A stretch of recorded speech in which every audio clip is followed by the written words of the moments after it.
पले करनी चाहो बातो पल अब ही जरूरी सुन ले हाथ नहीं के घोपल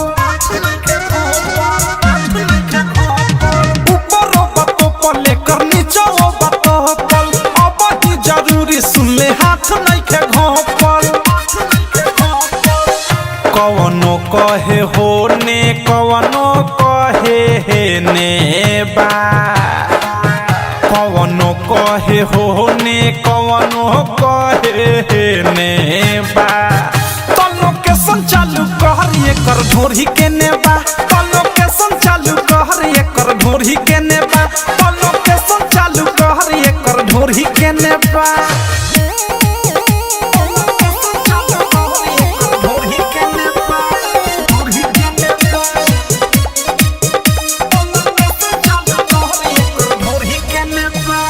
मालविया टंची तबिया पोलाई ऊपर से नीचे ले बाटे गेलाई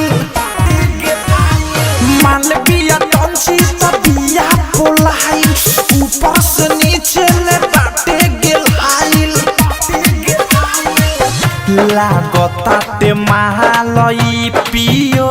रछेने बा लागताटे माल ई पियो रछेने बा तो लोकेशन चालू कर एकर ढोरी के नेबा तो लोकेशन चालू कर एकर ढोरी के नेबा तो लोकेशन चालू कर ढोरी के नेबा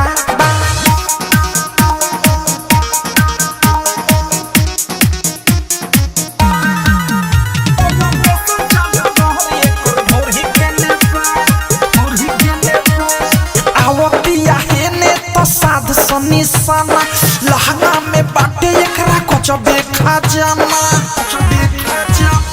अवधि से राइटर थारू साध निशाना अनुराग मिसाइल बाटे कोचबे खजाना रसदार चीज देख आइल एने बा रसदार चीज देख आइल एने बा तो लोकेशन चालू कर एकर ढोरी के नेबा तो लोकेशन चालू कर एकर ढोरी के नेबा तो लोकेशन चालू कर ढोरी के नेबा। आरसीएम म्यूजिक न्यू ऐप अभी डाउनलोड कीजिए हमारे गूगल प्ले स्टोर से और पाए भोजपुरी लोकगीतों का एक से बढ़कर एक ऑडियो वीडियो सॉन्ग बिल्कुल मुफ्त।